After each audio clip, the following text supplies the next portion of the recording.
Coiffe, jupe, caraco, ces vêtements traditionnels originaires de plusieurs régions de France étaient portés à l'occasion de l'exposition de costumes traditionnels proposée par l'association Rumi Histoire et Patrimoine pour la première fois dans l'Aube. Au programme, démonstrations, défilés et partage de savoir-faire. Le projet était né depuis 1 an. J'attendais que l'association soit confédérée pour pouvoir le faire.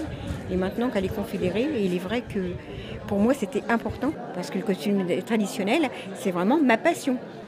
Aujourd'hui, on dit que le folklore, c'est parce qu'on est passéiste. Non, pas du tout.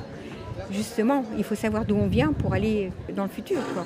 Pendant 2 jours, les associations présentaient des costumes, mais pas seulement.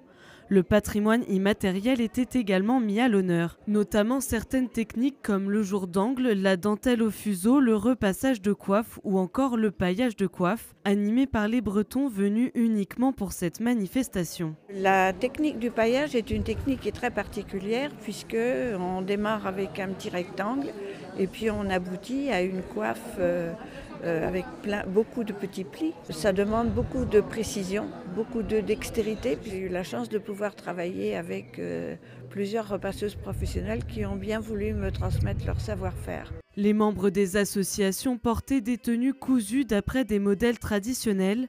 Aucun vêtement authentique était exposé pour ne pas les dégrader. Un couple d'Aubois était vêtu de tenues traditionnelles de Saint-André-les-Vergers, datant de la fin des années 1800 au début des années 1900. Nous, on est sûr à plus de 90% que c'est réellement le costume de Saint-André, puisqu'il a été retrouvé dans le grenier d'une ferme à Échenilly.